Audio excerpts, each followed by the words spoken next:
Welcome back to the Granon Podcast. First Draft Films from Indie to Hollywood, where we talk about all things film, all things indie, and some things Hollywood. Yes, in addition to topics such as things not related to film, although everything can be related to film. I think everything we've talked about has related to film in some way or another. Yeah, even if it's not direct. Yeah. Networking is important as a filmmaker, even if it doesn't have to do with actually pressing record on your camera and figuring out why it looks grainy because you haven't used it for 6 months. Totally not talking from today's experience. Yeah. Anyway, yeah, so today's a break from our regular scheduled programming, or regular scheduled whatever you want to call it, because as of today's date, tomorrow is the 3rd Graniversary. Woo! I love that word. Graniversary. Graniversary. I don't think we've used it before, or did we? I don't remember. I don't recall. Yeah. But it's a fun one. I like it. Yeah. So we thought we'd just do a little special, a little bit of a different setup, and just talk about the last 3 years and where we see ourselves in the next 3 years and all that kind of jazz. Yeah. Yeah. We started this podcast like a year and a half ago. Yes. Yeah. Someone told us we should, and we were like, yes. I think it was Gage. Was it Gage? Yes, I believe it was Gage. Well, thank you, Gage. Yes. You've spawned a really fun thing that we enjoy doing. Yeah. Even if 3 people watch it. Yep. It's more just for us to continue our craft and practice cameras and lights and mics and just be in front of a camera, be around a camera and keep up that practice. Yeah. Even if 0 people were to watch this, I would still want to do it because A, I just have a lot of fun, and B, I know people want to watch it. This would be a fun thing to show our kids someday. Absolutely. Yeah. And what was it? I think it was Jared who said, I don't even know if I told you this yet, but our friend Jared, I don't know exactly if we're going to release this one this coming Friday as a special. That'd be fun. Or to wait till whenever it is in the lineup. Mm-hmm. But our friend Jared, who we did interview, but that one is not yet live as of this recording. Mm-hmm. Not yet. He said that he really likes our podcast because it's documenting our journey. It's from Indie to Hollywood. It's this is where we are now, what we want. We don't not that we necessarily want to go into Hollywood, but Right. our journey of starting where we are and going to where we're going to go, which we don't necessarily know exactly what that's going to look like. Yeah. And That's awesome. yeah. So Yeah, it really he's one of the 3 people. one of the 3. On his Thank you, podcast, Jared. he always says, you 12 people who listen to this. Hey, we're a quarter of the way there. There we go. But what was it someone else said to us? Most podcasts fail before their 20th episode. 10th episode. 10th episode? Yep. Jeez. Well, I heard 20th at some point. If you hit the 20 episode mark, you are a successful podcast. And if I'm not mistaken, our 20th episode was 2 or 3 episodes ago? Or will this be our 20th release? This will be whatever we release on this upcoming Friday will be the 20th. So. Woo! Woo! We're a success, Mom! Yeah! Hey, look, Ma, I made it! I made it as a podcaster! Which was something we never planned. No, but it was not what we expected. But that's the best things in life, honestly. I did not plan to meet you and start a business with you and start working on 29 Trouble with you. Man, that just happened. 29 Trouble wasn't even planned. No. I came along and was like, Kate, your idea is too good. You need to do better.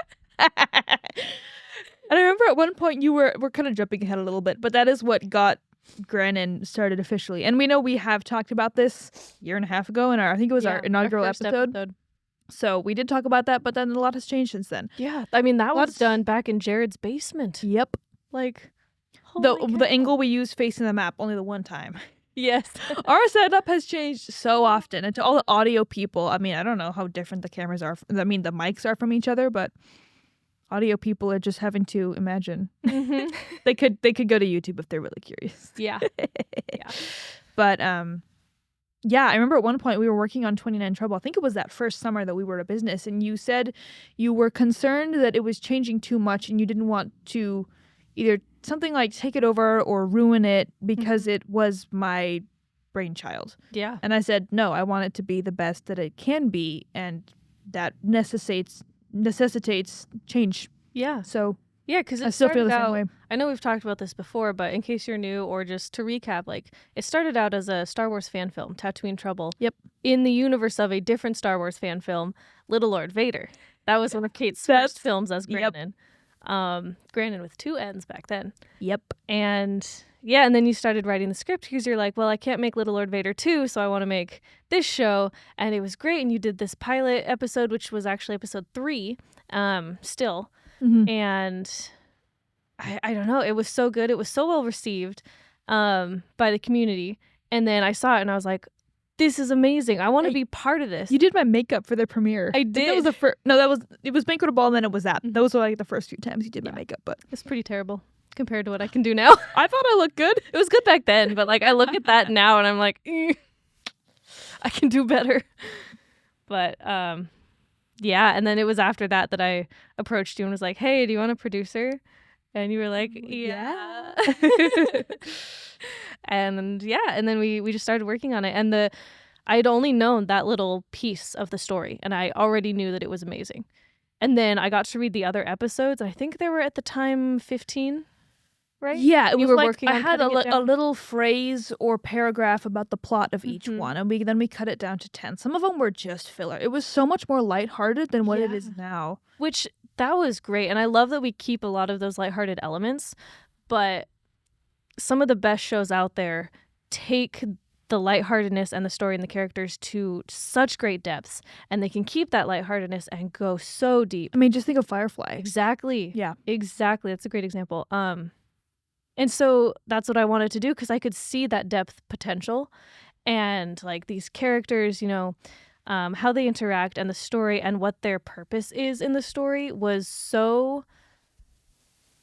Oh, there's so many words I could pick. It was so intriguing. And like I said earlier, so much potential to go further and make an epic versus just more of a lighthearted drama, action, comedy thing. Yeah. And oh my goodness, the work we've done in the last 3 years, only 3 years.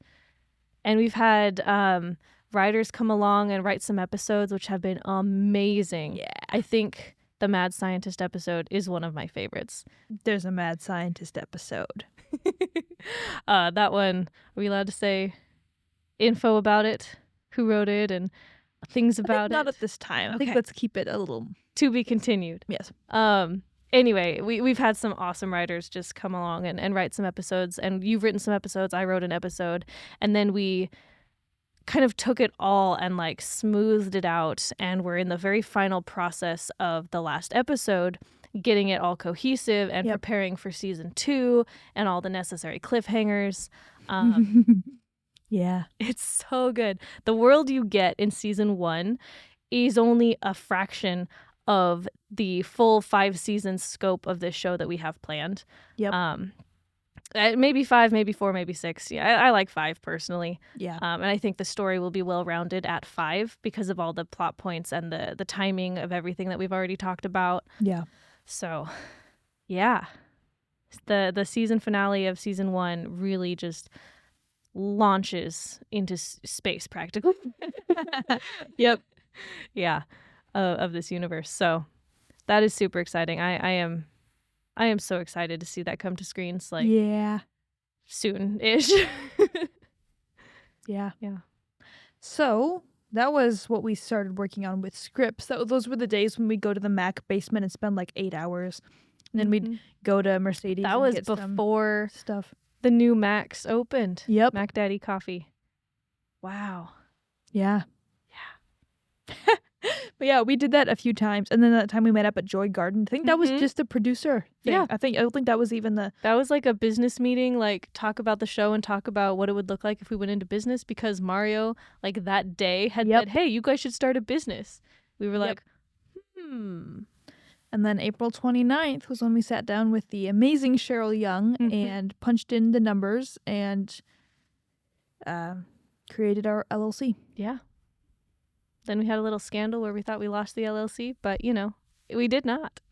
And fun fact, it is confusing to not like the day-to-day, oh, we're working for clients and we're making that part, that's great.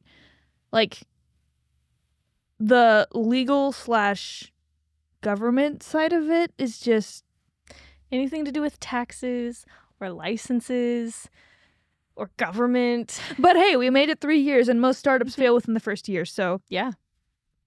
And we have been increasing revenue each year. Yep. Not quite enough to pay ourselves a living wage, but enough to sustain the business and its expenses. Yep. And, treat ourselves to boba once in a while. Yep. So it's been good. I would not change it for the world other than more clients sooner. Yep. But we're working on it. We're getting up there in the world of editing. Kate is a master editor. She has grown so much in the time that I've known her. And then she was editing before that too. And like, she knows, like, she can just watch a thing and go like, cut, cut, cut. And then like, boom, your podcast is done. Like, it's amazing. She knows how to like tweak all the levels in the audios. And I'm over here like, oh, that's a pretty button. But that's how I feel about you in color grading. That's true. You're just like, oh, this looks kind of pink. Oh, dang it. Now it looks yellow. Okay, now it looks good. And I'm like, And to her, it's like, that was the same image 4 times. Mostly. But yeah, so going back to that first year of business. So at first we were planning on producing the entirety of it was still Tatooine Trouble at that time in that summer of 2021. Yeah. We went location scouting that June. That was so much fun. I want to go back to that place. Yeah, we went to like 3 different forts. Yeah. In Port Townsend and over on, it's not Oak Harbor, but. Like Gig Harbor? No, it's further north. Oh. Oak Harbor was where we stayed the night. Yeah. Yeah. But three different forts in that area. Fort Canby, Fort Casey. Fort Walden. Flagler was cool. It wasn't Walden. It was something with a W. Flagler was the cool one, though. That was the one where they filmed a different movie, right? Or was that Fort Casey? Fort Casey was the first one we went to that they've had. I think that's the one they filmed a movie at. Filmed the stuff, and then Worden. That was the biggest one. Yeah. But Flagler, we didn't even get to all of Flagler because we had to, because it was like a 3-4 hour drive home, and we had to leave at a certain time in order to get home. But yeah, we didn't even explore all that one. That one had like more little, like isolated little bunkers and stuff here and there and everywhere. Kind of what we were looking for in a sense. Like at the time, the show needed a lot of like old looking buildings, dusty, sandy type buildings. And even though on the west side of Washington it's very green, it would have been so easy, and I still think we should film a lot of stuff there. So easy to film around the trees, film towards the sky, and just the interior side. Yeah, the interiors are just phenomenal. There's some long stretches of dark, dank hallway, and oh my goodness, so cool looking. Yep. Yeah. Maybe we can go again this summer. That'd be fun. And go camping. Yeah. And go to the beach or something. Yeah. But yeah, and it was on that trip actually that we were going through some scripts and like marking off the locations and stuff of like, oh, we can film this one at this part and this part over here at this fort. And I think it was that night where I told you like, hey, I don't think we should make this Tatooine Trouble. I think it needs to be separate from Disney. Yep. Because this needs to be bigger. This needs to be as big as Game of Thrones, as big as Firefly, as big as Star Wars itself. Yep. Like the story and the characters deserve that.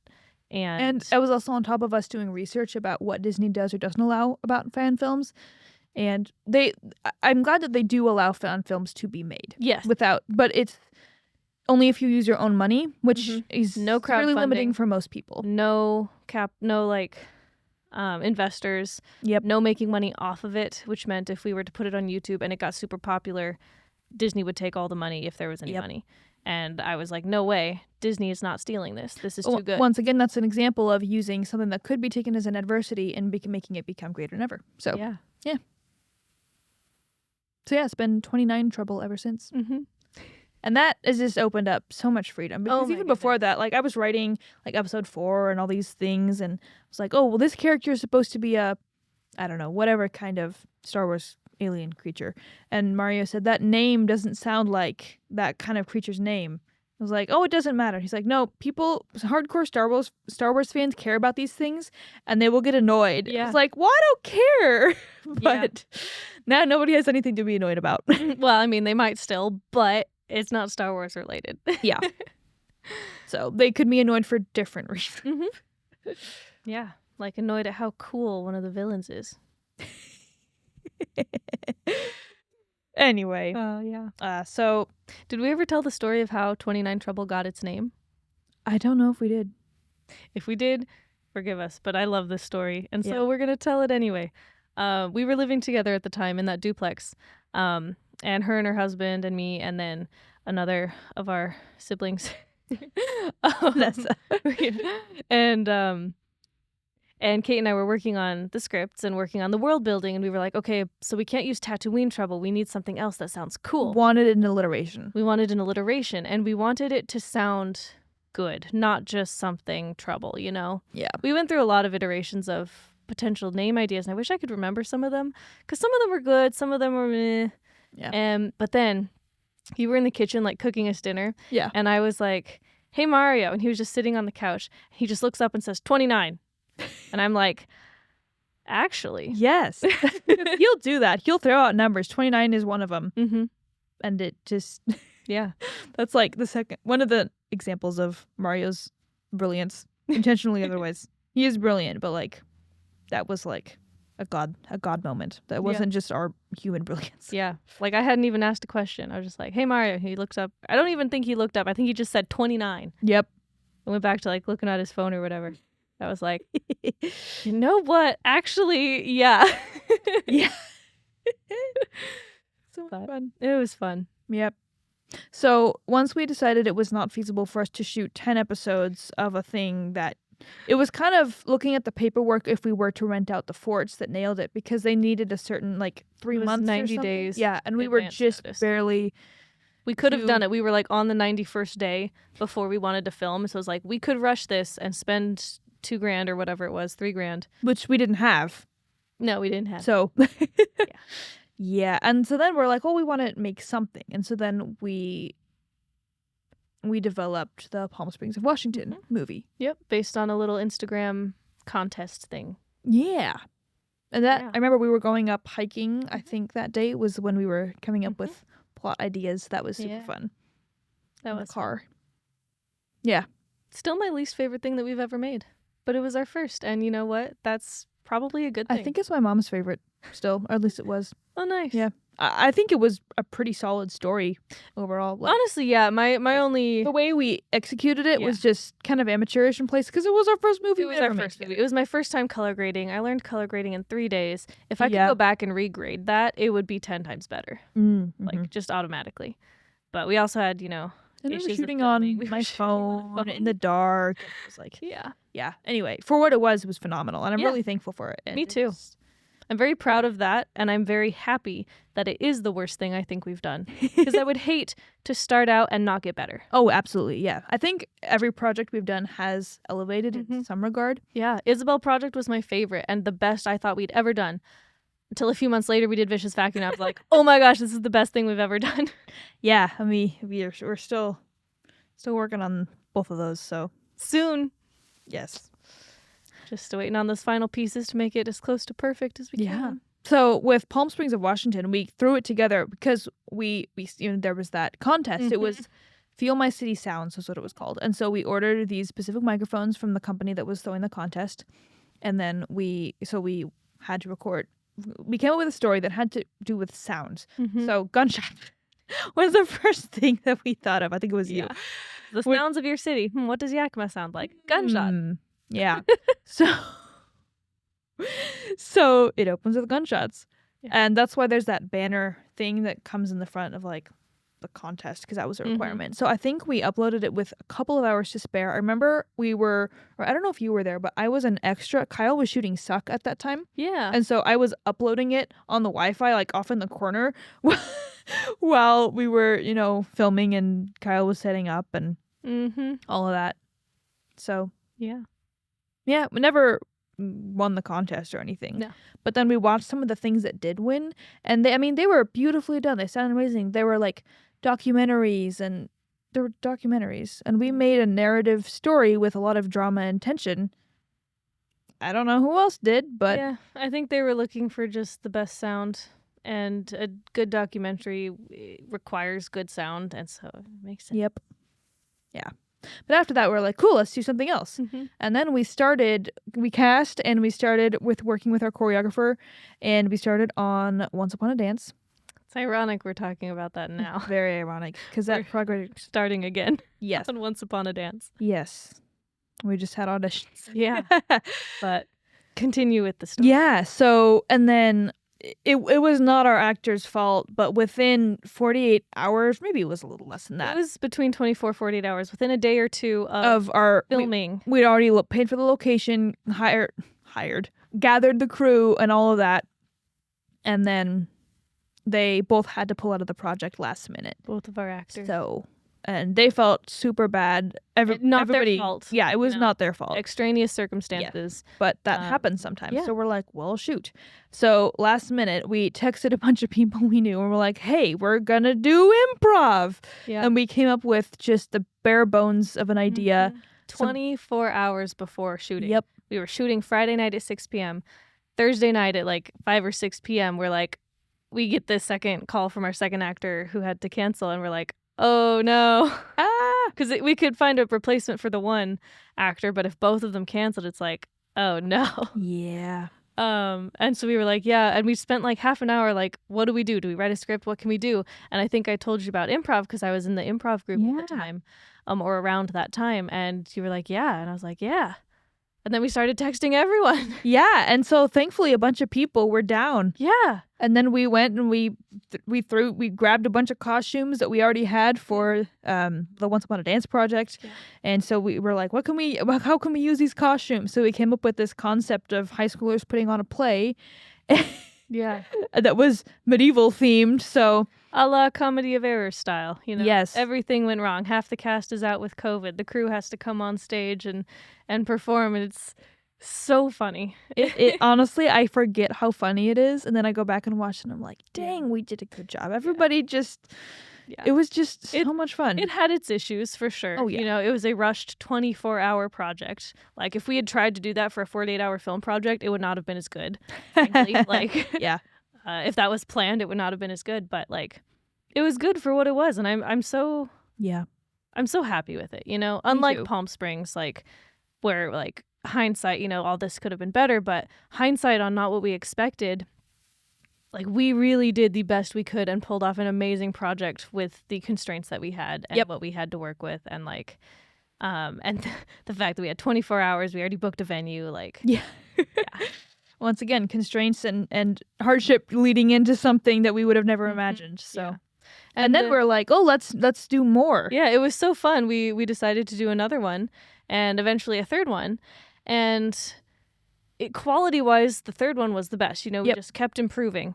Fun-wise, the first one was the best. Mm-hmm. Like, the second one I directed, and I thought that one was a lot of fun. Again, I wasn't a lot directing. Of fun. I still had fun directing. I'm pretty proud of it as a director, but there are things I would have done differently now. Yeah. And it just was that extra layer of stress because we had just spontaneously did something amazing. And then it was like, okay, how do we replicate that? And I don't think we quite did. I think it had its issues. I could go into that, but I'm not going to right now. It had its issues. And then so going into the third one, we were like, okay, let's tweak this formula again, try and get it closer to the original. And it was fun. And I think the best quality, best story. It's also the most viewed video we have on our channel. I don't know how many people have actually watched the full thing. Probably not many. But yeah, it was that lighting setup from the DJs. Yeah. It was so beautiful. Yeah. It made it look very nice and amazing camera work from our camera people. Yes. Gosh, without them. Oh, man. Yep. Yep. Yeah. But yeah, I didn't have as much fun with that one. You were directing that one. Well, I was stressed in ways that I didn't need to be, but then we also had like some weird things go wrong. But ultimately, it was the smoothest shoot that we'd had. Yeah. One of the smoothest shoots. Yeah, it was. Because the big thing that went wrong was for some reason the DJ's sound setup wouldn't read some of the audio files, so we had only like 5 songs playing on loop during the entire prom. Like 4 hours. Oh well, it was so fun. There were parts where we were able to edit in some of those other songs that we weren't able to get, so that was really good because we got only local artists songs, not necessarily local, but indie, indie, small, indie local-ish. There were a couple from across the states. But yeah, there were 2 local musicians at least that we got a few of their songs in there. And then the ones that weren't able to be recorded live, we got to put in and post, and it was great. And I'm so glad that we had that chance to have and showcase those indie artists. Yes. Yeah. Really good music. Yeah. And that's incidentally how we met Hesher Cats. But now we're let's backtrack a little bit. So the turnaround time for Palm Springs was really fast. Similar with not what we expected, but then we ran into a bunch of technical issues and had to delay our premiere. And then for part 2, that was also a quick turnaround time. It was about a month because we shot in like mid-November and then we released it right before Christmas. Yeah. And then so then in January, we wanted to film something in the snow. Yes. And then you and Vanessa had come up with this super cool idea. Yeah. It is kind of similar to Palm Springs. Never mind that we filmed at the same coffee shop. But that was Burning Pile. Yeah. I forgot we did Burning Pile that winter. Yeah. It was between the 2 longer of the improv trilogy. But yeah, I think that one is definitely one of my favorites. Like Vanessa steals the oh my gosh. It is fantastic. fantastic. And I'm so glad that she's like moving up and up and up in the world of indie filmmaking. It's so fantastic. Super proud. It's like, I know her. Yeah, she's probably the best actor on the indie film scene right now. Yep. Yeah. Yep. Yeah. But yeah, I forgot Burning Pile was that winter. That was fun. Yeah. That was a quick weekend shoot. I'd like to think that project is what got her on some people's radars. I don't know if it was or if it wasn't, but I mean, she was in the not the expected trilogy. The GFPHS drama club trilogy. Yeah. Yeah. Yes. But yeah, she was fantastic in all those. yes. Maggie, that was her character. Yes. Yeah. Maggie. Lindsay's drawing the tattoo on her because she got a tattoo that spring and it was like she's supposed to be in high school and can't have tattoos. That was brilliant. It's fantastic. Anyway, yeah. So Burning Pile, that was another one because when we looked at the footage, there was some exposure issue to where we didn't realize when we were filming that the exposure setting was a little bit funny, but you and the color grading just transformed it and made it look really cool, and it has this like stylized kind of effect in a way. Yeah. That wouldn't have been there without that exposure issue. Yeah, that's true. That's one that I would love to go back and regrade as well because I just know more now and I could do different things with it now. Yeah. Yeah. Maybe I'll do that someday. Yeah. If we have the re-release. I don't know if we do. I don't know. Maybe, hopefully. Yeah. Anyway. So yeah, so then we shot, it was about a 6-week turnaround also for the third of the drama, not the drama, because we filmed in early April and then we released at the end of May. Oh yeah. Yeah. But that is to date the last project we have of our own that we have released. It was 2 years ago. 2 years. Yeah, but we've done stuff in that We've time. done all kinds of things. It was after that we met Hesher Cats. Yep. And we've done 2 music videos for him. Yes. Both fantastic. I especially like the second one. It's so beautiful so with beautiful. Trevor's lighting and the Yes. oh, it's great. Yes. And Vanessa's in that one too. Yeah. She's in demand. But yeah, the first one that we filmed for Robert Clark of Hesher Cats was that summer. So summer of 2022. And that one was just crazy. Robert has a very wild imagination and it's super fun to just like what's this one gonna be about. There's all these ideas and we're just bouncing ideas across, and then I think the product that came out of that was really fun. And that was also a very exhausting shoot, especially like I don't remember if you were there that day. I wasn't there for most of the music video shoots either. Yeah, weren't you like in Montana or something the first day? Oh, not the first day, the first one. Yeah. But yeah, we had like a 12-hour day for that first day and we were like bouncing around to different locations. At one point we got back to the house and it was our lunch break. Everybody fell asleep. Oh. Noah fell asleep, Trevor fell asleep, I fell asleep. We're just like in and our living room was all torn apart for that first scene when we had like the wake up morning alarm clock. That was in our living room. I was in our living room. The duplex. Yep. That's yep. funny. But that was a super exhausting day. And then the next day with like the whole throwing Robert in the pool, that was a ton of fun. I was there for that. The one. race. Yeah. That was good. And then yes, we did have a third day, I think. That was like the crawling through the Oh, poor Noah. Crawling through every terrain. But he was completely down. Like, I know. He was just so upbeat and so cheerful about the whole thing. Like, okay, now you're gonna crawl across the Walmart parking lot, and it's the middle of July. And, I mean, you can watch. He's like flinching from how hot it is. But I mean, we only did that take once, obviously. Yeah. But he did it, and he crawled through the dirt. He crawled through everything with a smile. I mean, not while he was acting, but you know what I mean. Yeah. The character called for more of a grimace. So he might not have really been acting. Maybe he wasn't acting. Oh man. No, Noah's great. Noah sold that character, I think. Yep. Yeah. And that was fun too, because with the color grading and everything, the first half when he doesn't realize that he's being oppressed and all this stuff, when it's the lower or the narrower aspect ratio, and then he realizes, and the colors get brighter, and we go out to 16:9 or 9:16, whatever it is, and then that was super fun. Did we do anything that fall? We were trying to do Vicious Vacuum that fall. Oh yeah. And it fell through because all the pools closed early. Right. Every pool we knew closed early that summer. Yeah. It was like August and the pools were closed. Yeah, we started doing casting for that one. Yep. Alas. But what did we do between falls? Because we then got to film Vicious Vacuum this last fall, 2023. Yep. We shot, I think the only winter project we've done has been Burning Pile. So we didn't really do much over that. That's when we started the podcast. It was like that in November.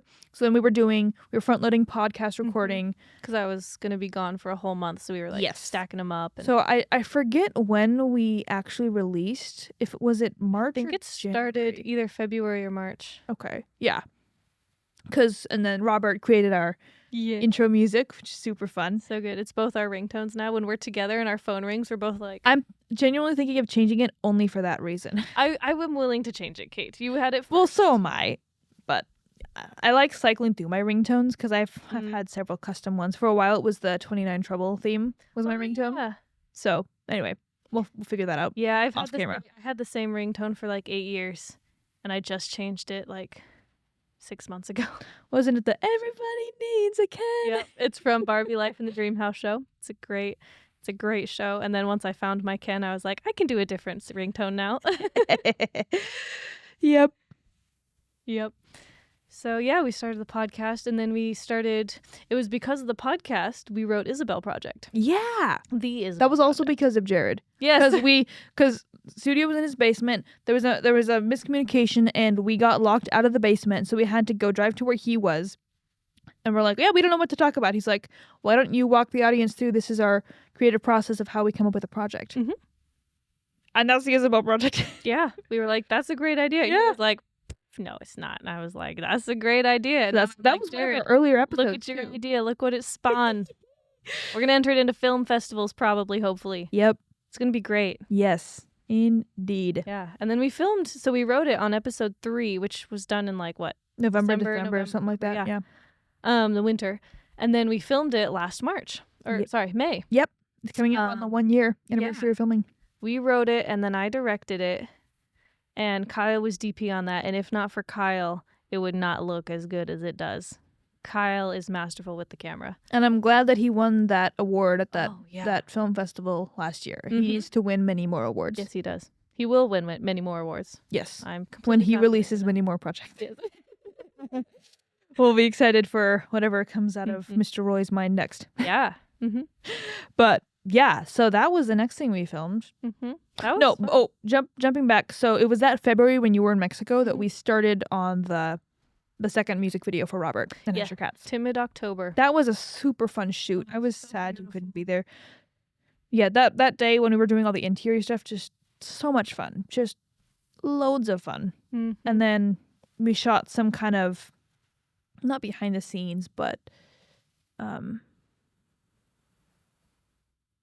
you know, like the Spotify banner things where it'll play like an 8-second loop of some kind of thing. So we being me and Trevor and Vanessa shot some of those with Robert. Like we went out into the hills and like we're like pretending to play bass and stuff. And we had the drone and anyway, but yeah, that was not quite related. But and the promo for that album or that EP release when he's out, and he knocks on the door and Vanessa opens the door and then he opens the ring box and it says "You're wrong." Yes. Yep, that was. I mean, it was mostly Trevor, but it was us technically.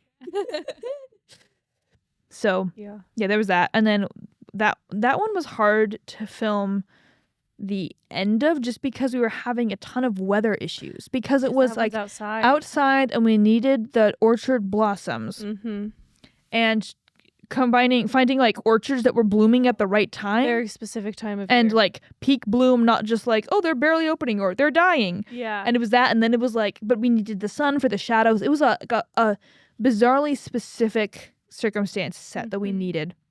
So we like scheduled and had to cancel and scheduled had to cancel several times. I wasn't even there for the ultimate. Yeah, I wasn't either. Yeah. But it was beautiful. It was perfect. They found the day and the orchard. It was perfect. Yeah. It's beautiful. Yeah, that was a fun one to edit too. Yeah. Yeah. So then, jumping back to Isabel Project in May, that was super fun. We had a great cast and crew, probably the biggest crew that we've ever had. Yeah, that was a big crew. Small cast, but big crew. And that was there was a lot of moving pieces, you know. Yeah. It was probably one of the most technical projects we've ever done. Even still, like after Vicious Vacuum, I think Isabel was more technical. There were certain things that had to be shot in certain ways for certain foreshadowing and certain, things like that. And getting the exact right angle. My legs. That's okay. Kate is stretching her legs, everyone. This is an announcement. But yeah, and so we needed to have that crew just to transport all the stuff that we had. We tried working with a little dolly. It's only like 2 feet long, 3 feet long, probably closer to 3. Yeah. It's a great track, but you have to set it like on a table. And we didn't have a table. We had 2 tripods. Flimsy tripods. So we set up this dolly on the tripods. We had one person like holding each one and then the cameraman zooming, like going across the dolly. The BTS of that scene is wild. Oh, yeah. There's like people holding tapers. Like what is the word? Bounces. That's what I know them as. Well, that's like if it's like a light, I mean, yeah, but you right? can hold it in front of a light, you know? And Anyway, we had people holding equipment, making everything look all good.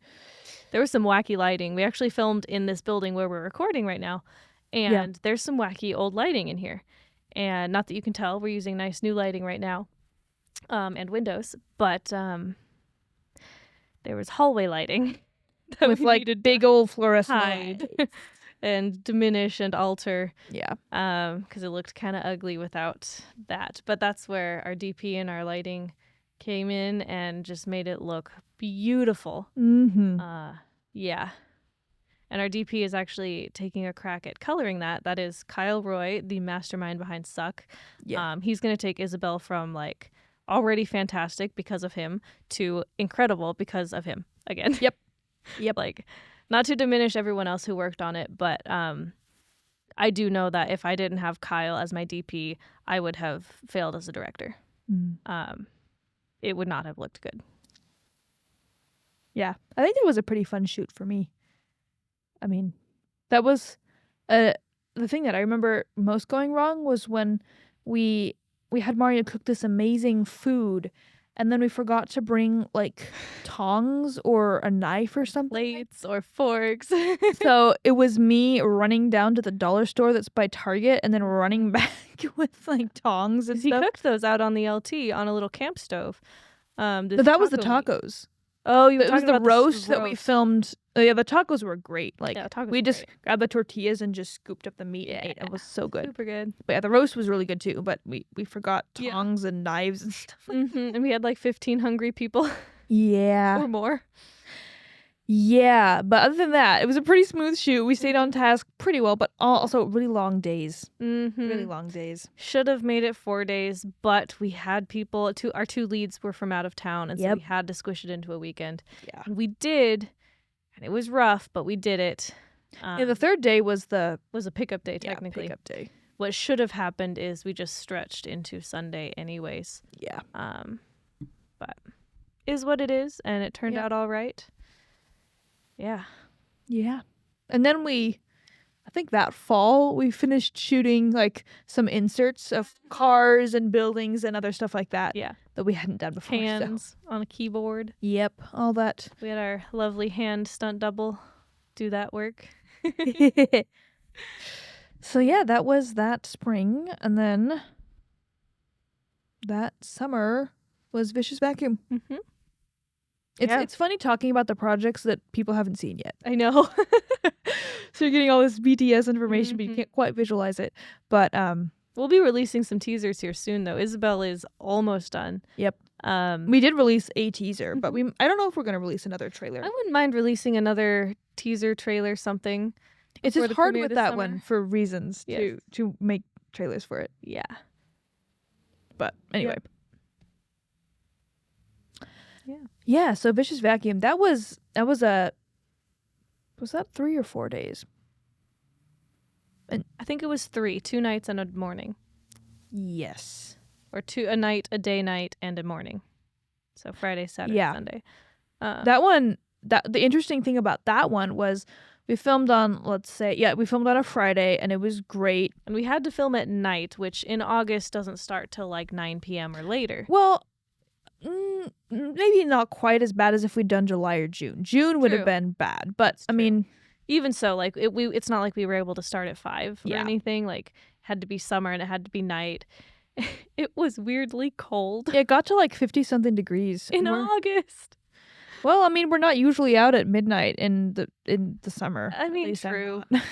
It was also cloudy and smoky and rainy that weekend. Well, the first day was beautiful. The second day, the smoke rolled in, and that was. We almost thought we had to cancel. Yeah. It was that bad. Yeah. Like, a ton of people were had headaches and were feeling really sick. Yeah, which thankfully everyone stuck it out for the last hour because that was really close to the end of the filming anyway. Yeah. Very grateful for those people. Yeah. Ethan was our DP for that one. And Ethan is just like, you get a gold star, not just because you work in education. But like he was like jumping in the pool, getting all the water shots, the weird thing about it was like the pool was warmer than the air. Yes. And I don't know if it showed up in the footage, but like the later we got, like you could see steam coming out of the pool because it's been absorbing this warmth all day. But yeah, we had like, it was a let's be snappy, let's do this quickly, let's go inside and take breaks from the smoke so that people aren't dying out here. And like, I think we overall did a pretty good job. That was overall a smooth shoot, I think. And like scheduling people to where who are trying to reduce people standing around doing nothing. Yeah. And I think overall we did a decent job at that. Yeah. And yeah. So then by the end we have just like 2 people left. Yep. And then everybody else had ideally gone home and gone to sleep and avoided the smoke. Yeah. Hopefully. Yeah. But they could do what they want. Yeah. They live their own lives. Anyway, yeah, I'm super excited for people to watch that one. Mm-hmm. It was fun to be there and do that. And that was another project because Vanessa and I wrote that one in 2020. Yeah. Another long project. Like a long time to see the light of day. Yeah. She gave me a little insight on the inspiration for that. When you were filming Tatooine Trouble, Vanessa was around. You know, she was an extra. And she was noticing like how stressed you would get sometimes, and so she wanted a project for you that would just be fun and lighthearted and silly and not stressful. And I hope that was achieved. Because I think overall, I had fun. I did too. Good. Despite the smoke. Yeah. Despite how long it took to get there. And yeah, I think with stuff like that, I'm mostly stressed on other people's behalf. Like if we're running behind schedule and then people are standing around, not like everything that we're filming is going wrong kind of a thing. Yeah. Although I did try to cut a corner and like shave off some time by like cutting out a scene, and then I ended up just making everybody waste time by trying to figure out a different way to do that, and then in the end we just stuck to the script. Yeah, it happens. So, but yeah, it's all a learning experience, and I cannot express how grateful I am to the people who continue to work with us. Despite this steep learning curve that we've been having for the last 3 years. When people are just starting out on doing anything, they're not going to do it perfect. They're going to make mistakes. They're going to hurt people. Hopefully not too bad. But that's just everyone. That's just humanity. Yeah. Things are going to go wrong when you start out. Even when you're an experienced 50-year professional, things can go wrong. You just know better how to handle that. Yeah. And so I just am so grateful for all the crew, all the cast, all the people who've been willing to work with us once or again and again. Because I know that we haven't been perfect, and I'm grateful for the people who've given us feedback. I'm grateful for the people who have helped us grow and learn and get better, because that is our goal. We want to get better. We want to be good producers and directors and writers, and we can only do that by trying, and failing, and learning. So, yeah. Just we are very, very blessed with the community that we have in different aspects of just the Yakima community or the film community in general, just people we know from just various places. And it's just so, I can see God's hand in everything so clearly of how he orchestrated who we work with. And even if we were just work with somebody like one time, like that was meant to be, it was amazing. Yeah. And if we worked with you 10 times, we haven't done 10 projects, but it's also amazing. And it's like, just all the orchestration and the behind the scenes things that we don't even realize that is still happening. And it's very exciting. Yeah, it is super exciting. Like all the people we've gotten to meet because of the connections we already had. Yeah. And the experiences we've been able to have because of meeting those people. We got to be on the set of a what was it? Proof of concept. Proof of concept. Thank you. We didn't even talk about that. Well, that wasn't really our project. It wasn't our project, but that was just over a year ago now. Yeah, it was. And that was awesome. We met so many people. Yeah. One of those people we met on that set is now going to be DP on, hopefully, potentially, in the talks of being DP for Once Upon a Dance this summer. Yeah. So, yeah.